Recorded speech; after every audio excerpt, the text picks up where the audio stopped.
और देखिए बड़ी खबर, पश्चिम बंगाल में मुख्यमंत्री ममता बनर्जी आज 2 रैलियां करने वाली हैं। आसनसोल में 2 रैलियों को संबोधित करेंगी ममता बनर्जी। शत्रुघ्न सिन्हा के पक्ष में रोड शो करेंगी ममता बनर्जी। आसनसोल सीट से टीएमसी उम्मीदवार हैं शत्रुघ्न सिन्हा, तो आज 2 रैलियों को संबोधित करेंगी। शत्रुघ्न सिन्हा के पक्ष में रोड शो भी करेंगी ममता बनर्जी। आसनसोल से उम्मीदवार हैं शत्रुघ्न सिन्हा। सीएम ममता बनर्जी आज 2 रैलियां करने वाली हैं। ममता बनर्जी की आज 2 रैलियां रहेंगी। शत्रुघ्न सिन्हा के लिए रोड शो करेंगी। आसनसोल में 2 रैलियों को संबोधित करेंगी ममता बनर्जी। तो देखिए पश्चिम बंगाल में दूसरे चरण में भी कल 3 सीट्स पर मतदान हुए हैं और अब अगले चरणों के लिए लगातार प्रचार जारी है। पश्चिम बंगाल में ममता बनर्जी आज फिर से ताकत झोंकती हुई नजर आने वाली है। सीएम ममता बनर्जी के आज 2 रैलियों का कार्यक्रम है। 2 रैलियां उनकी आसनसोल में रहने वाली हैं। आज 2 रैलियां करेंगी। शत्रुघ्न सिन्हा के पक्ष में रोड शो भी करेंगी ममता बनर्जी। देखिए पश्चिम बंगाल का मुकाबला बेहद दिलचस्प है और पश्चिम बंगाल में पिछली बार फिर भी ममता बनर्जी और उनकी पार्टी का अच्छा परफॉर्मेंस रहा। इस बार लोकसभा चुनाव में उतनी सीटों को बरकरार रखना भी एक बड़ी चुनौती है। ऐसे में पश्चिम बंगाल की मुख्यमंत्री ममता बनर्जी पूरी ताकत के साथ में चुनावी मैदान में उतरी हुई हैं और आज आसनसोल में ही ममता बनर्जी की 2 रैलियां हैं। शत्रुघ्न सिन्हा के पक्ष में माहौल बनाती हुई नजर आएंगी, उनके लिए वोट मांगती हुई नजर आएंगी, रोड शो करेंगी और 2 रैलियां ममता बनर्जी आज करने वाली है।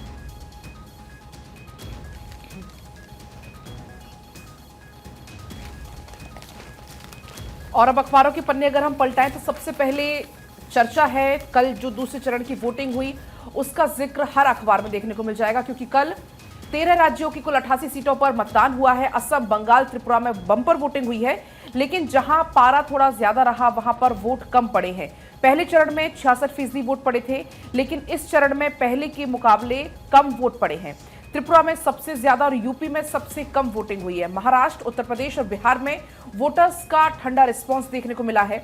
कर्नाटक के वंजारुमाले में 100% वोटिंग हुई है। दूसरे चरण में 61% मतदान हुआ है, क्योंकि पहले चरण में पड़े थे 66% वोट और इस बार उससे भी कम हुआ है मतदान। तो जिस तरीके से आपको ये आंकड़े भी बता रहे हैं, पहले चरण से बेहतर रहा, पिछली बार से 6% कम हुआ है मतदान। अगर 2019 की हम बात करें तो 2019 में 88 सीटों पर करीब 73% वोटिंग हुई थी, उससे तो ये आंकड़ा कम हुआ है। अगर हम बात करें रिसर्च की, भास्कर रिसर्च की अगर हम बात करें तो जहां पर पारा बढ़ा वहां पर वोटिंग कम हुई। दूसरे चरण में 88 सीटों पर वोटिंग हुई, वहां पर औसतन 37 डिग्री लगभग तापमान रहा।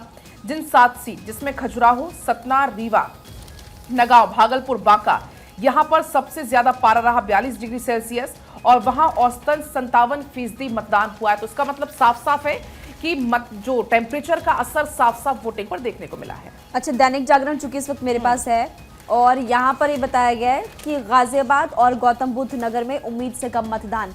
कुछ बूथ पर ईवीएम में खराबी की वजह से मतदान प्रभावित रहा और ईवीएम बदली भी गई। 53.21% मतदान गौतम बुद्ध नगर तो 49.80% गाजियाबाद में रहा। तो ये फिलहाल बताया गया कहीं पर खराब ईवीएम तो कहीं पर बंदरों ने मतदान रोका, इस तरह का सब हेडर और जैसे कि लगातार लोगों को परेशानियों का सामना करना पड़ा। ये कुछ खबरें मेरे अखबार में फिलहाल। रंजना, आपके अखबार में क्या जानकारी है? देखिए 63.5% से ज्यादा मतदान हुआ है, कहीं खुलकर कहीं कम निकले वोटर। और इसी के साथ इस खबर को प्रमुखता से हर अखबारों में छापा गया है। और देखिए जोश कहीं तो भैंस बुग्गी से तो कहीं नाव से पहुंची महिलाएं, और ये तस्वीर इस वक्त अखबारों में भी। और इसी के साथ ये बताया गया कि किस तरह से मतदान हुआ। गर्मी की वजह से कई जगहों पर मतदान में असर भी पड़ा है और सबसे ज़्यादा 80.3% त्रिपुरा और सबसे कम 54.8% यूपी में। महिमा, पूजा, आपके अखबार में क्या जानकारी है? देखिए मेरे पास अमर उजाला है। अमर उजाला की अगर फ्रंट पेज की बात करते हैं तो हेडलाइन है 7 राज्यों में 70% से ज्यादा मतदान, त्रिपुरा में सर्वाधिक। देखिए फर्स्ट फेज में भी त्रिपुरा में अच्छा खासा वोट परसेंटेज रहा और अभी अगर सेकंड फेज की बात करते हैं तो हम देख रहे हैं कि त्रिपुरा के अंदर 79.66% जो है वोट परसेंटेज रहा है। मतलब कुल मिलाकर जो त्रिपुरा के लोग हैं वो अच्छे खासी तादाद में वोट करने के लिए पहुंच रहे हैं। और देखिए यहाँ पर अगर देखिए बात करें तो वहीं त्रिपुरा की ही, उत्तरी त्रिपुरा की एक तस्वीर है जिसमें एक जो माँ है वो अपने बच्चे को गोद में लिए वोट कास्ट करने के लिए पहुंची है। और आप लोगों ने अपने अखबारों का जिक्र किया कि फैक्ट रहा कि इस बार ये जो बढ़ता पारा है उसके कारण से जो वोटिंग परसेंटेज है वो एक कम हो रहा है। इसको एक रीज़न माना जा रहा है। फर्स्ट फेज में भी इसको एक रीज़न माना जा रहा था और यही वजह है कि शुरुआत में ही एक चिंता जाहिर की जा रही थी कि जितना तेज़ी से पारा चढ़ रहा है क्या लोगों का उत्साह भी चढ़ेगा। महिमा, बिल्कुल, लेकिन उत्साह फिलहाल चढ़ते हुए कुछ राज्यों में नजर नहीं आ रहा, लेकिन कुछ राज्य जैसे कि आपने त्रिपुरा की बात करी है बेबी, तो वहां पर थोड़ा ठीक देखने को मिला। दूसरे चरण में मतदान के लिए लोगों में काफी ज्यादा उत्साह दिखाई दिया। जैसे कि अगर हम फर्स्ट फेज से कंपेयर करें तो काफी ज्यादा हमने देखा कि आंकड़े फिलहाल बढ़ते हुए नजर आए हैं। प्रतिशत जो मतदान प्रतिशत है वो बढ़ता हुआ नजर आया। कुछ तस्वीरें आपको दिखा भी रहे हैं जहां मंडप से वोट डालने के लिए दूल्हा पहुंचा, वहीं पर बुजुर्ग महिला ने मतदान किया, व्हील चेयर पर वोट डालने के लिए दिव्यांग पहुंचे, और आपने अभी भी एक माता का जिक्र किया जो अपने बच्चे को गोद में लेकर मतदान करने के लिए फिलहाल पहुंची। लेकिन देखिए, जैसे हमने फर्स्ट फेज की खबरें सुनी थी, जब फर्स्ट फेज पर ग्राउंड रिपोर्टिंग के लिए हमारे जो तमाम संवाददाता गए थे, तो वहां पर हमने देखा था कि मतदान प्रतिशत काफी कम था। उसके बाद चुनाव आयोग की तरफ से भी बार बार लोगों से अपील की गई और लोगों को जागरूक किया गया था मतदान के प्रति। और इस बार सेकंड फेज में मुझे लग रहा है कि सेकंड फेज के बाद ये कह सकते हैं कि थर्ड फेज में और ज्यादा प्रतिशत जो है मतदान प्रतिशत बढ़ते हुए नजर आ सकता है। और बिल्कुल देखिए, दिग्गजों ने भी वोट डाला है। अलग अलग तस्वीरों के जरिए देखिए किस तरह से केंद्रीय मंत्री हो, तमाम जो दिग्गज है वो भी वोट डालने के लिए पहुंचे। राजस्थान के बाड़मेर से बीजेपी उम्मीदवार केंद्रीय मंत्री कैलाश चौधरी ने वोट कास्ट किया। केरल में केंद्रीय मंत्री और बीजेपी उम्मीदवार वी मुरलीधरन ने मतदान किया। इस तरह देश भर में दिग्गजों ने अपने मताधिकार का प्रयोग किया और नीली स्याही दिखाते हुए तमाम जनता से भी यही अपील की कि आप भी अपने वोट को जरूर कास्ट करें, क्योंकि ये आपका अधिकार है। और देखिए, दूसरा चरण बहुत अच्छा रहा। पीएम नरेंद्र मोदी ने भी ये कहा है और प्रधानमंत्री नरेंद्र मोदी ने मतदान समाप्त होने के बाद सोशल मीडिया प्लेटफॉर्म एक्स पर एक पोस्ट शेयर किया। दूसरा चरण बहुत अच्छा रहा और आज देश भर में मतदान करने वालों का आभार उन्होंने जताया। राजग को मिला बेजोड़ समर्थन, विपक्ष को और अधिक निराश करने जा रहा है। ये पोस्ट पीएम नरेंद्र मोदी की तरफ से शेयर किया गया है। तो ये अलग अलग तस्वीरों के जरिए देखिए किस तरह से तमाम दिग्गजों ने वोट कास्ट किया है। संस्थापक इन्फोसिस के नारायण मूर्ति, सुधा मूर्ति, उनकी पत्नी निर्मला सीतारमण, केंद्रीय मंत्री, उन्होंने भी बेंगलुरु में अपना वोट कास्ट किया और यहाँ पर जीत का दावा करते नजर आए। तो नेता कांग्रेस के केरल से वीडी सतीशन ने वोट कास्ट किया और अलग अलग तस्वीरों के जरिए देखिए बीजेपी प्रत्याशी अतुल गर्ग ने भी गाजियाबाद में अपना वोट कास्ट किया। बीजेपी प्रत्याशी चित्तौड़गढ़ से सीपी जोशी ने भी वोट कास्ट किया। दुष्यंत बीजेपी प्रत्याशी झालवाड़ से, उन्होंने भी अपना वोट कास्ट किया है। पूजा देखिए, बिल्कुल ये तमाम दिग्गजों की तस्वीरें आप देख रहे हैं जिन लोगों ने अपने अपने क्षेत्र से, राजीव चंद्रशेखर को आप देख रहे हैं, दुष्यंत सिंह, इसके अलावा बीजेपी प्रत्याशी चित्तौड़गढ़ से वो भी अपना वोट कास्ट करने पहुंचे। सीपी जोशी, अतुल गर्ग गाजियाबाद से बीजेपी के प्रत्याशी हैं और वो भी अपना वोट कास्ट करने के लिए पहुंचे। तो देखिए, दूसरा चरण भी संपन्न हो चुका है और इस बीच एक अहम जानकारी मणिपुर से है। मणिपुर में सीआरपीएफ जवानों पर हमला, उग्रवादियों के हमले में 2 जवान शहीद हुए हैं। उग्रवादियों का नारायण सेना इलाके में हमला, मणिपुर से खबर आ रही है जहां पर सीआरपीएफ जवानों पर हमला, उग्रवादियों के हमले में 2 जवान शहीद हुए हैं। ये खबर अभी तक मिल रही है। उग्रवादियों का नारायण सेना इलाके में ये हमला, मणिपुर से जानकारी इस वक्त मिल रही है। मणिपुर में सीआरपीएफ जवानों पर हमला हुआ है। उग्रवादियों के हमले में 2 जवान शहीद हुए, जो सूचना अभी तक मिल रही है। उग्रवादियों का नारायण सेना इलाके में यह हमला, उग्रवादियों का हमला, मणिपुर में सीआरपीएफ जवानों पर हमला, जो सूचना अभी तक मिल रही है। मणिपुर से बड़ी खबर इस वक्त मिल रही है।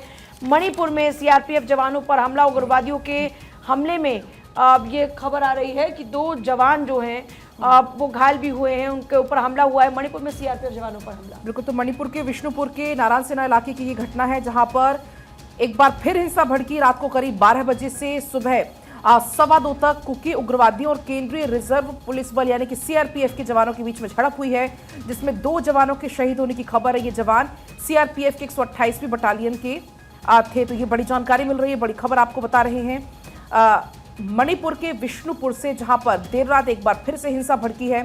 रात 12 बजे से करीब सुबह तक ये हिंसा चली है, मुठभेड़ चली है, झड़प यहां पर चली है उग्रवादियों के बीच में और केंद्रीय रिजर्व पुलिस बल यानी कि सीआरपीएफ के बीच में ये झड़प चली, जिसमें 2 जवानों के घायल होने की भी खबर है, जो कि 128वीं बटालियन के ये दोनों जवान थे।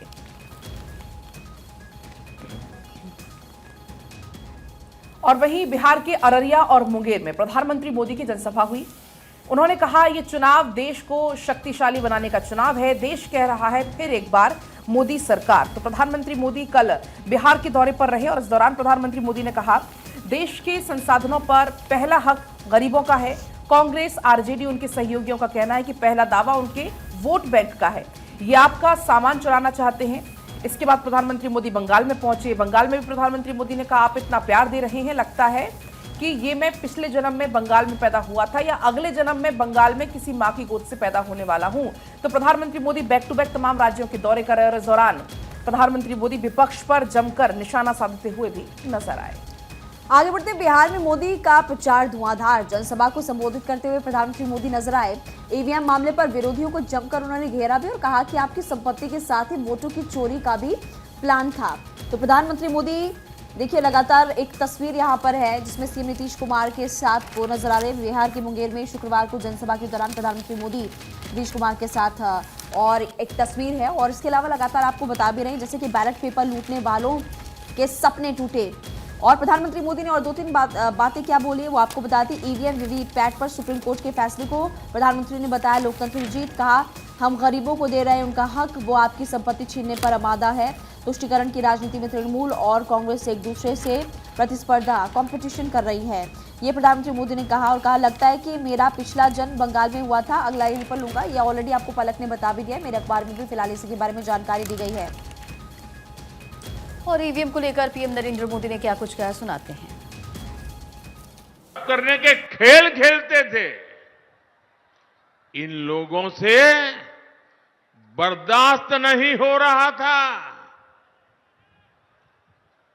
अभी भी वो परेशान है और इसलिए उनका दिन रात यही काम रहता है, कैसे भी करके ईवीएम हटना चाहिए। तो अररिया में प्रधानमंत्री नरेंद्र मोदी का विपक्ष पर तंज। कहा मतपेटियां लूटने वालों को करारा जवाब मिला, बैलेट लूटने वालों के सपने चूर हो गए। तो पीएम नरेंद्र मोदी ने देखिए जमकर निशाना साधा है और विपक्षी गठबंधन को करारा तमाचा।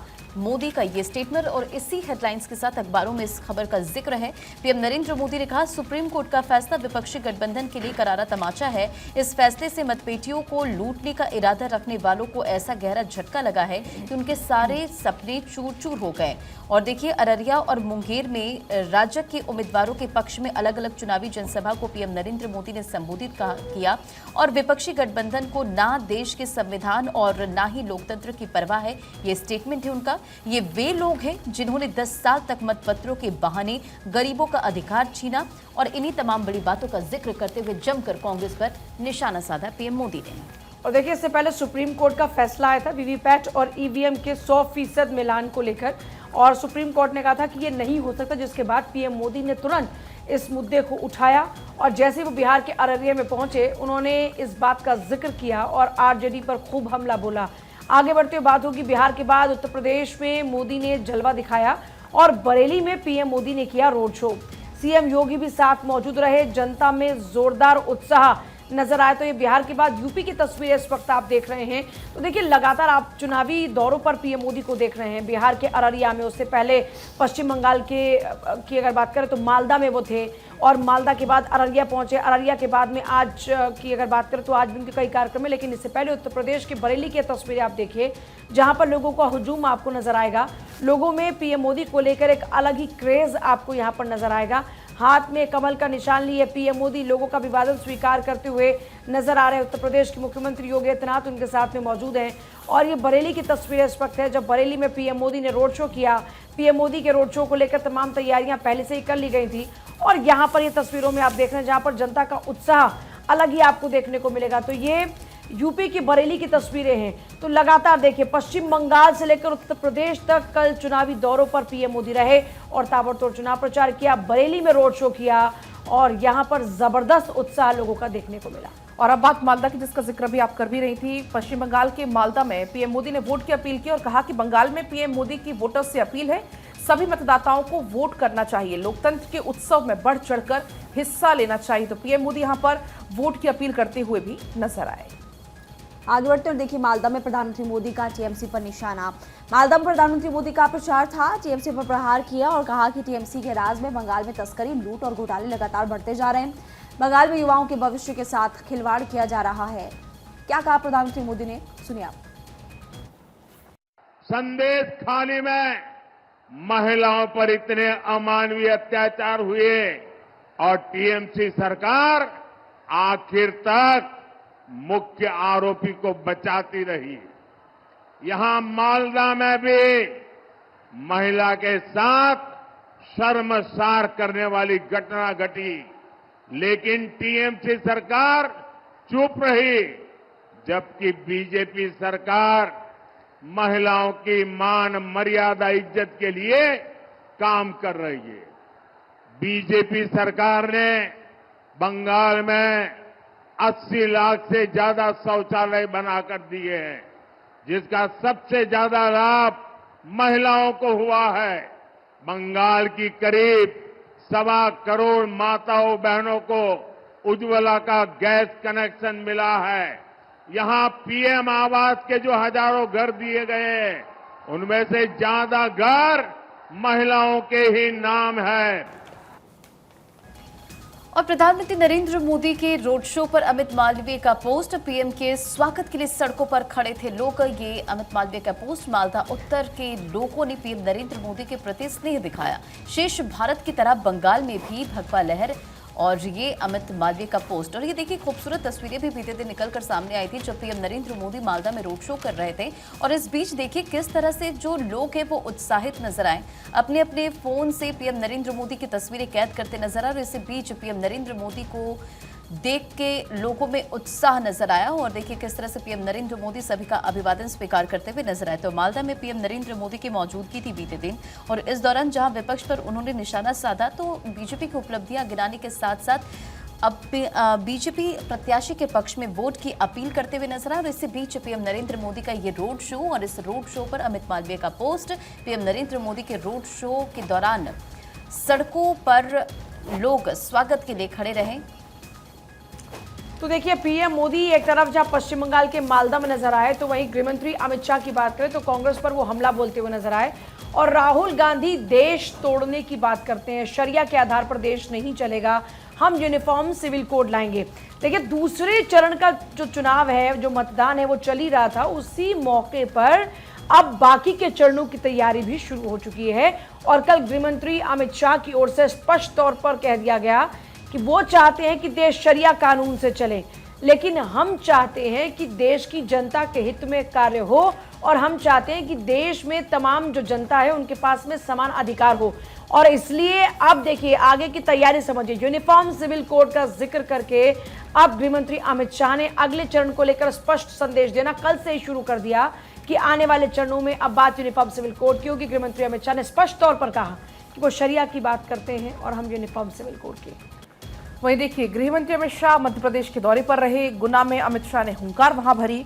गुना में ज्योतिरादित्य सिंधिया के समर्थन में जनसभा यहां पर वो करते नजर आए। राजगढ़ में भी जनसभा को संबोधित अमित शाह ने किया। कांग्रेस पर जमकर निशाना साधा अमित शाह ने, क्या कुछ कहा सुने। सिंधिया परिवार ने इस क्षेत्र का जतन अपने बच्चों से ज्यादा लालन पालन के साथ किया है। भारतीय जनता पार्टी की और केंद्र की मध्य प्रदेश सरकार ने और मोदी जी की सरकार ने 260 करोड़ के खर्चे से नेशनल हाईवे कुरवाई मुंगावली चंदेरी का निर्माण किया। 112 करोड़ गुना में नगर पालिका में आवास योजना में लगाए।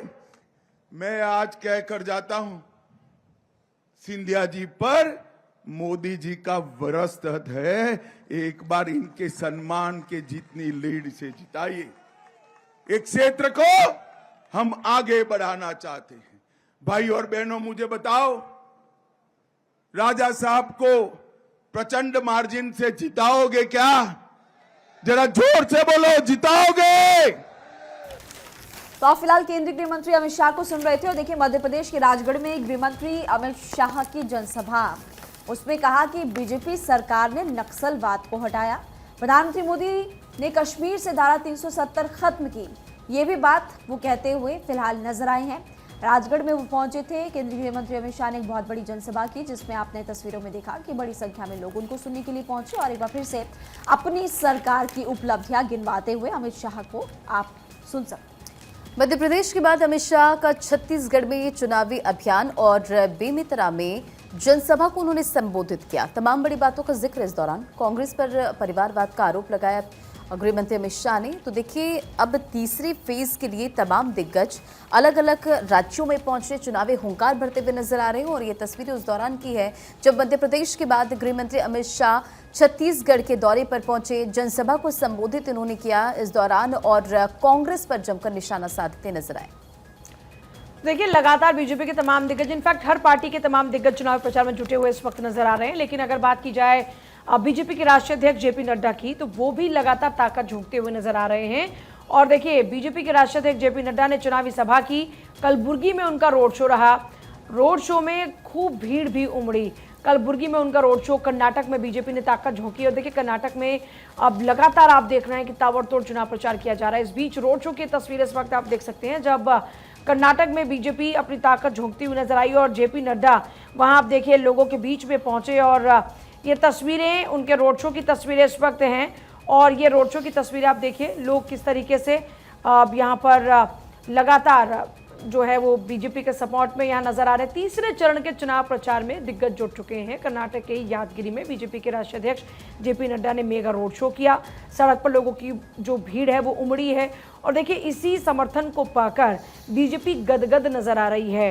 कर्नाटक में विधानसभा चुनाव में बीजेपी पीछे छूट गई और ऐसे में कर्नाटक विधानसभा चुनाव के बाद अब लोकसभा चुनाव में कर्नाटक में जीत दर्ज करके वो जो कमी रह गई थी उसे पूरा करने की कोशिश की जा रही है।